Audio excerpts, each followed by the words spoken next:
Hey, it's January 20th, Friday.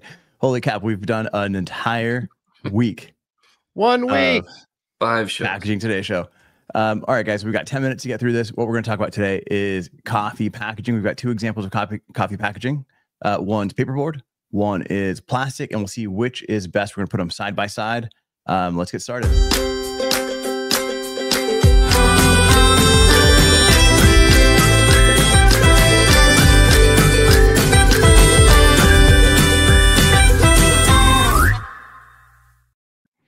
All right, guys. So first off, let's put these two together. Bye, Evelio. Hey, I'm just leaving. All right, let's put these two up on screen here. Today. We got, all right, on the left-hand side, we've got this Good and Gather. Do us a favor. If you think this is better packaging for coffee, go ahead and give us the good old clap emoji. And this new Zip Bag Coffee, which is a paperboard box with a plastic bag full of coffee. And then you add hot water to the bag, shake it, and then dump it out into your cup. And if you like that one better, go ahead and give us a light bulb, and we'll see what comes out on top. But let's kind of just get going here, Adam. What do you got? Yeah, so I've got this Good and Gather signature, which is Target's private label. It is in a it's paper on the outside, right? And it says, 50% less plastic as compared to a 12 ounce. Let's see if it's going to focus. There we go. Yep. The lid opens up. It's got a hinge lid. It's got a foil liner on the inside of it. This is the process that this is made is pretty cool. So this packaging ships in flat. It is formed. It is filled with coffee, and then it is sealed all in one machine. So that's a positive, I think. What I thought was a little bit weird on this one compared to others that are in the same form factor is it's made from FSC materials, but it says on here, where was it? Packaging is recyclable. Oh yeah. Is recyclable packaging, excludes the inner freshness seal. So no one's going to remove the inner freshness seal from this. It's not recyclable. If that is in fact what has to happen, it's not recyclable. Yeah. Nor is it clear which one that is. Right. Yeah. What is the inner freshness seal? Well, it's definitely not. It's definitely not this little lip, right? The lip is there. I think it's all the metallized foil, right? Yeah. That's when it's closed. And you opened it. Was there like a plastic film over that lip that you had to peel off before? No. Oh, that's an interesting point. Yeah. It was. Well, again, this is the hard part, right? Is like there was something here in the middle that had to come off. Right.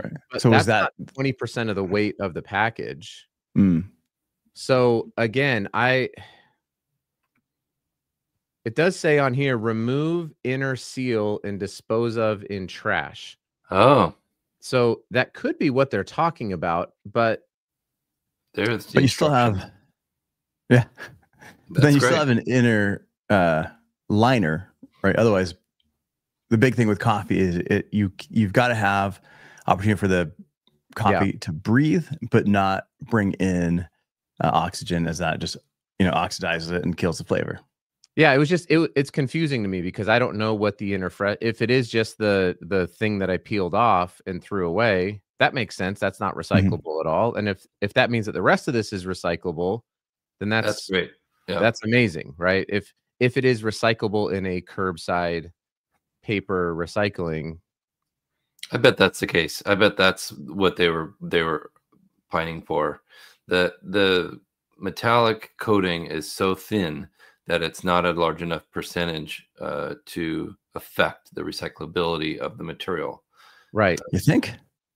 Yeah, usually the Western Michigan standard is 80% or 85% material. That's paper that can be repulped into actual paper again.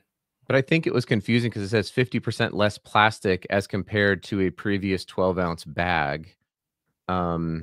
there was just a lot there, and this isn't the fault. Sorry, we can go to this isn't the fault of the manufacturer of the packaging. No.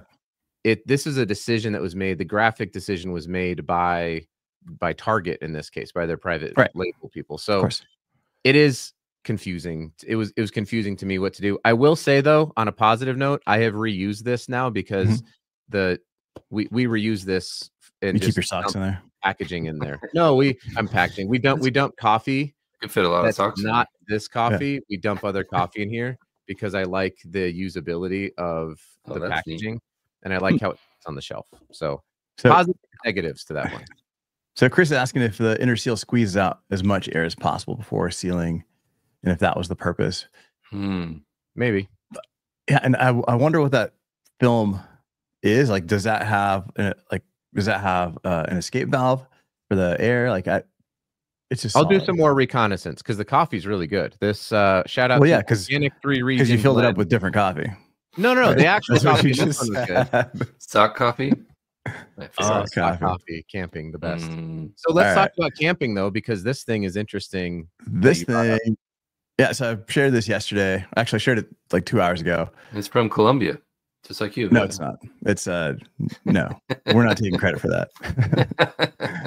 But it's a plastic bag that's full of coffee, and then you pour it out.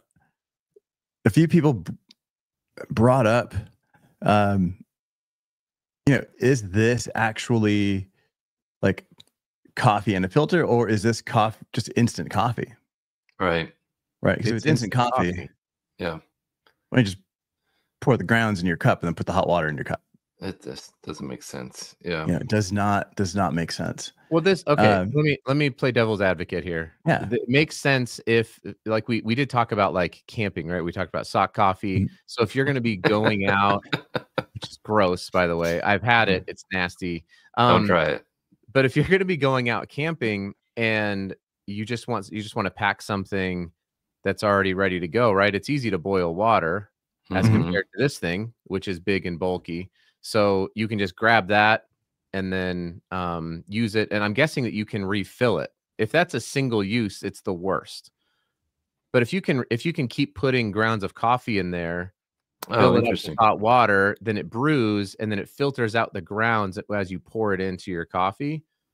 Then you get extra microplastics, which is really exciting. That's where I was going. We've got JQ on here. JQ, would you recommend putting boiling hot water into a stand-up pouch like this? I don't even know if you'd be able to hold it. What would be the concern there? And why do they need the chipboard sleeve over it? Couldn't they have just put a sombrero hole on the top of it? Yeah, on the top.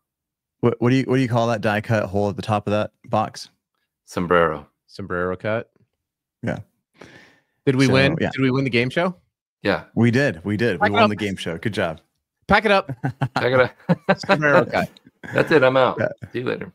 Yeah, I don't know. I don't know what you see. A lot of people talk about like, oh, well, if you put hot water into plastics, then that's really bad. So don't do it. There's leeches in there.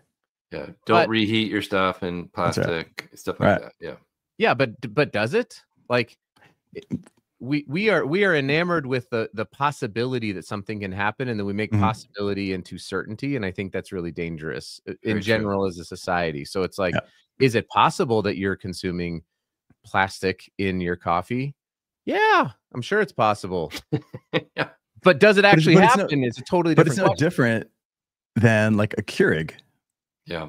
Correct. Right? I mean, that's coffee in plastic, in black plastic, mind you. And then that goes, you got boiling water going through that and then going into your cup. So yeah, it's PP. Are you actually getting microplastics?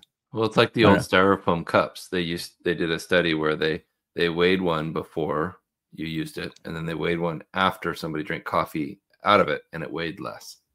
So that's kind of definitive that it's basically a cook-in bag. Good for us. Those materials don't leach. They don't. How do we know? They don't leach because Jonathan said so. He's the CEO what? Guy. This is a perfect example for giving out our call-in hotline number. Yeah. And Jonathan could call in and actually argue his How about position. Monday? Yeah, let's do it. We're gonna try it out. We're gonna do Yeah, we're going to do stay a tuned. hotline. You guys can go ahead and call in with your comments, questions, and we'll put you up live and we'll answer them or bring in the rest of the community. That's right. Great demonstration, Adam. Thank you. Really well done. Thank you. I understand what you're doing. That's how you answer a phone. I love it. It's similar to cooking bag soup or something that's used daily food service. Yeah. And just think about all the microplastics in soup. Thank you. Delicious. I don't know plastics. So we're just giving you a bad time, JQ. We are. Everyone have an amazing Friday, by the way. Yeah. We've gone over the 10 minutes. I got to tell you, we are joking around, having a good time with packaging. But if you're in California, I mean, there's horrific fires going on. Definitely hearts go out to you. I mean, anything that we can do in the packaging community to support you, let us know. Because it is terrible what's happening out there, guys. Yeah. So thanks so much. Have a great weekend and see ya.